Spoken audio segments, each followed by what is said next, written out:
Cain, by Aleksandr Kuprin. The company of soldiers commanded by Captain Markov had come to take part in a punitive expedition. Tired, irritable, weary from their long journey in an uncomfortable train, the men were sullen and morose. On their arrival at a station with a strange-sounding foreign name, beer and vodka were served out to them by men who seemed to be peasants. The soldiers cried, "Hurrah!"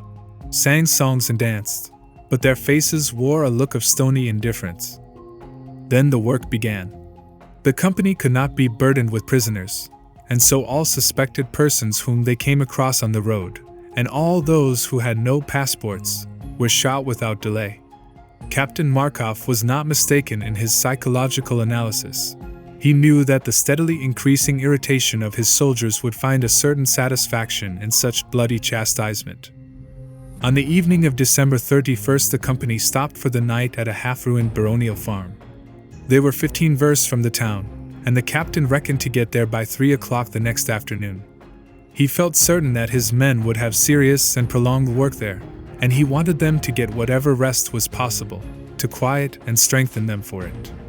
He therefore gave orders that they be lodged in the various barns and outhouses of the estate. He himself occupied a large hollow-sounding, empty room, with a Gothic fireplace, in which a bed, taken from the local clergyman, had been placed. A dark, starless night, windy and sleety, came down upon the farm, swiftly and almost unnoticeably. Alone in his immense empty chamber, Markov sat in front of the fireplace, in which some palings from the plundered estate were burning brightly. He put his feet on the grate and spread out a military map upon his bony knees, attentively studying the neighborhood between the farm and the town. In the red firelight his face, with its high forehead, turned-up mustaches and firm, obstinate chin, seemed more severe than ever. The sergeant major came into the room. The water trickled down onto the floor from his waterproof cloak. He stood still for a moment or two, and then, convinced that the captain had not noticed his entrance, coughed discreetly. "Is it you?" said the captain, bending his head back. "What is it?" "Everything is in order, Your Honor. The 3rd platoon is on guard, the 1st division at the church wall, the 2nd. "All right. What else? Is the password given?" "Yes, Your Honor."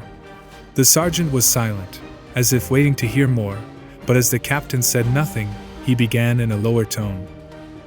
"What's to be done, Your Honor, with the 3 who—" "Shoot them at dawn," interrupted the captain sharply, not allowing the sergeant to finish his sentence, and afterwards, he frowned and looked meaningly at the soldier. "Don't ask me any more questions about them. Do you understand?" "Certainly, Your Honor," answered the soldier emphatically. And they were both silent again. The captain lay down on the bed without undressing, and the sergeant remained at the door in the shadow. For some reason or other he delayed his departure. "Is that all?" asked the captain impatiently, without turning his head. "Yes, that's all, Your Honor." The soldier fidgeted from one foot to another, and then said suddenly, with a determined resolution, "Your Honor, the soldiers want to know what's to be done with the old man." "Get out!" shouted the captain with sudden anger, jumping up from the bed and making as if to strike him. The sergeant major turned dexterously in double-quick time and opened the door. But on the threshold he stopped for a moment and said in an official voice, Your Honor, permit me to congratulate Your Honor on the new year and to wish—" "Thanks, brother," answered the captain dryly. "Don't forget to have the rifles examined more carefully tomorrow." Left alone in the room, Markov, either undressing nor taking off his sword, flung himself down upon the bed and lay with his face toward the fire. His countenance changed suddenly, taking on an appearance of age, and his closely cropped head drooped on his shoulders. His half-closed eyes wore an expression of pain and weariness. For a whole week he had suffered tortures of fever, and had only overcome his illness by force of will. No one in the company knew that at nights he tossed about in fierce paroxysms, shivering in ague, delirious, only losing consciousness for moments, and then in fantastic, hideous nightmares. He lay on his back and watched the blue flames of the dying fire, feeling every moment the stealthy approaches of dizziness and weakness, the accompaniments of his usual attack of malaria. His thoughts were connected in a strange fashion with the old man who had been taken prisoner that morning, about whom the sergeant major had just been speaking. Markov's better judgment divined that the sergeant major had been right. There was, indeed, something extraordinary about the old man, a certain magnificent indifference to life, mingled with gentleness and a deep melancholy. People of his type, people resembling this old man, though only in a very slight degree, the captain had seen at Lauyen and Mukden, among the unmurmuring soldiers dying on the fields of battle. When the three men had been brought before Markov that morning and he had explained to them by the help of cynically eloquent gestures that they would be dealt with as spies, the faces of the two others had at once turned pale and been distorted by a deadly terror. But the old man had only laughed with a certain strange expression of weariness, indifference, and even as it were of gentle condescending compassion towards the captain himself, the head of the punitive expedition. If he is really one of the rebels, Markov reflected, closing his inflamed eyes, and feeling as if a soft and bottomless abyss of darkness yawned before him, then there is no doubt that he occupies an important position among them, and I've acted very wisely in ordering him to be shot. But suppose the old man is quite innocent? So much the worse for him. I can't spare 2 men to guard him, especially considering what we've got to do tomorrow. In any case, why should he escape the destiny of those 15 whom we shot yesterday? No, it wouldn't be fair to spare him after what we have done to others. The captain's eyes opened slowly, and he started up suddenly in mortal terror. Seated on a low stool by the bedside, with bent head, and the palms of his hands resting upon his knees, in a quiet and sadly thoughtful attitude, was the old man who had been sentenced to death. Markov, though he believed in the supernatural and wore on his breast a little bag containing certain holy bones, was no coward in the general sense of the word. To retire in terror, even in the face of the most mysterious and immaterial phenomenon, the captain would have reckoned as much a disgrace as if he had fled before an enemy or uttered a humiliating appeal for mercy. With a quick, accustomed movement, he drew his revolver from its leathern case and pointed it at the head of his unknown visitant, and he shouted like a man, "If you move, you'll go to the devil!" The old man slowly turned his head. Across his lips there passed that same smile which had engraved itself upon the captain's memory in the morning. "Don't be alarmed, Captain. I have come to you without evil intention," said he. "Try to abstain from murder till the morning." The voice of the strange visitant was as enigmatical as his smile, even monotonous, and as it were without timbre. Long, long ago, in his earliest childhood, Markov had occasionally heard voices like this when he had been left alone in a room. He had heard such voices behind him, voices without color or expression, calling him by his own name. Obedient to the incomprehensible influence of this smile and this voice, the captain put his revolver under his pillow and lay down again, leaning his head on his elbow, and never taking his eyes from the dark figure of the unknown person. For some minutes the room was filled with a deep and painful silence. There was only heard the ticking of Markov's watch, hurriedly beating out the seconds, and the burnout fuel in the grate falling with a weak, yet resounding and metallic, crackle. "Tell me, Markov," began the old man at length, "what would you answer, not to a judge or to the authorities, or even to the emperor, but to your own conscience, should it ask you, why did you enter upon this terrible, unjust slaughter?" Markov shrugged his shoulders as if in mockery. "You speak rather freely, old man," said he, "for one who is going to be shot in 4 hours' time. However, we'll have a little conversation if you like. It's a better occupation for me than to toss about sleeplessly in fever. How shall I answer my conscience? I shall say first that I am a soldier, and that it is my duty to obey orders implicitly. And secondly, I am a Russian by birth, and I would make it clear to the whole world that he who dares to rise up against the might of the great power of Russia shall be crushed as a worm under the heel, and his very tomb shall be made level with the dust."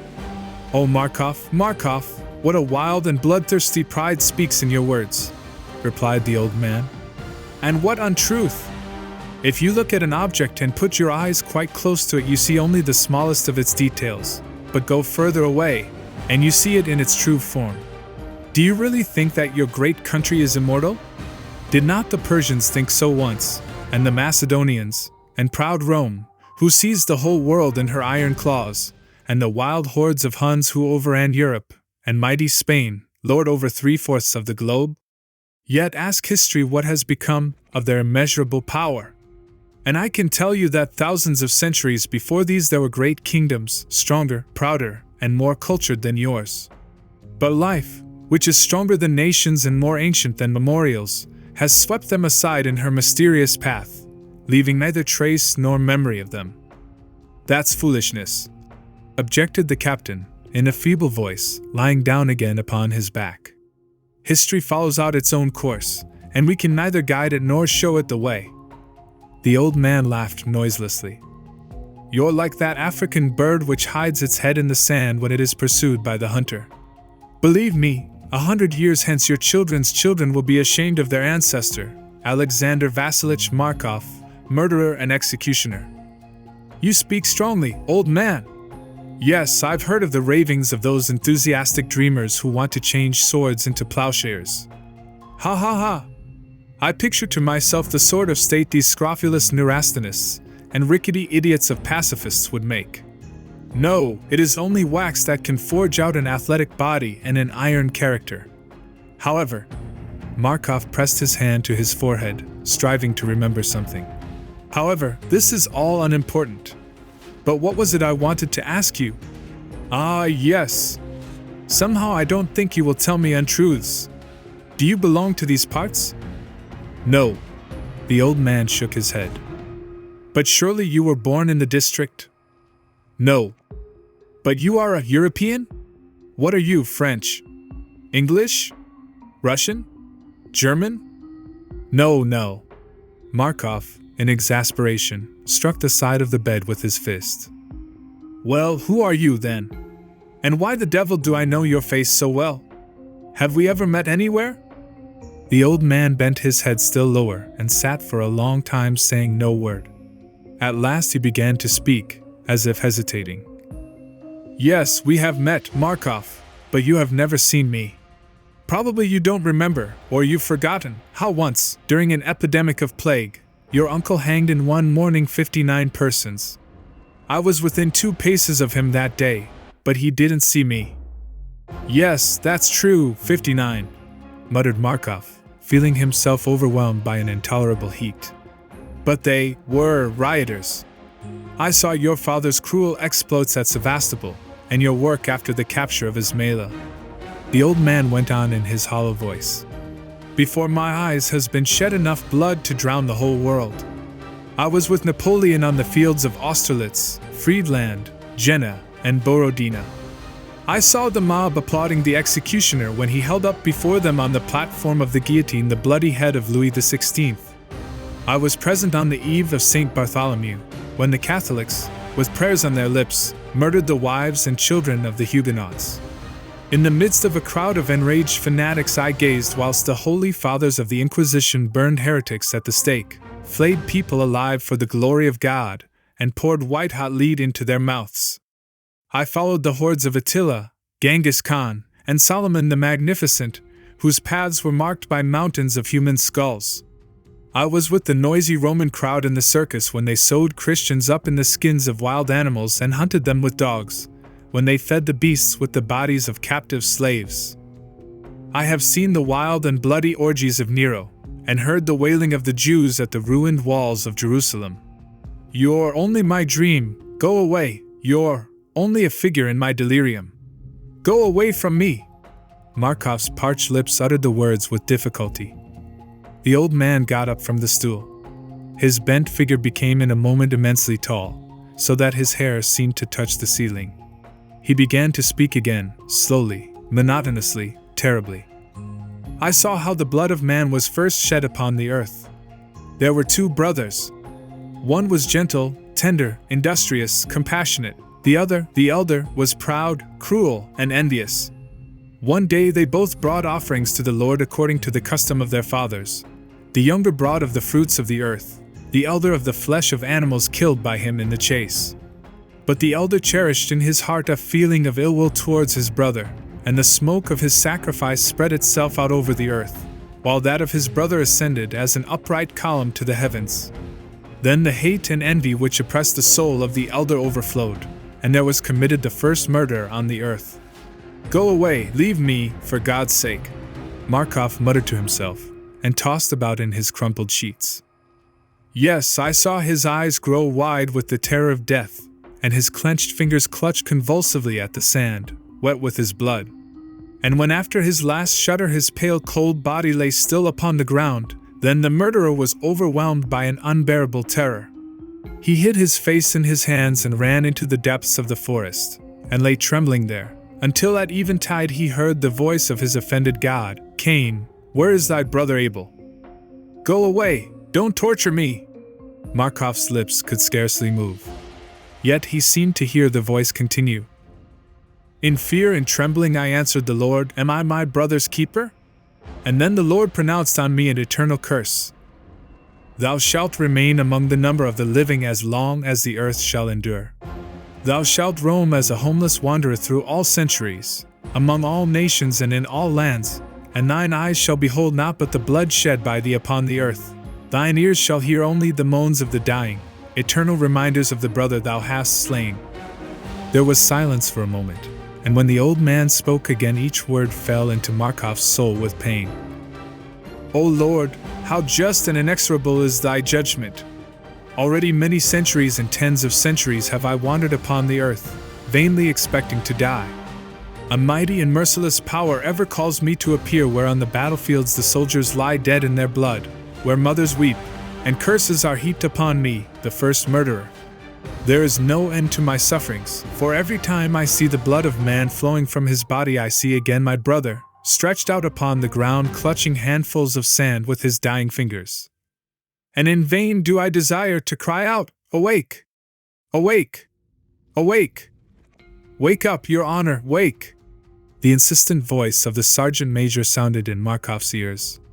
A telegram! The captain was awake and on his feet in a moment. His strong will asserted itself at once, as usual. The fire had long since died out, and the pale light of dawn gleamed through the window. "What about those?" asked Markov in a trembling voice. "As you ordered, Your Honor, just this moment." "But the old man?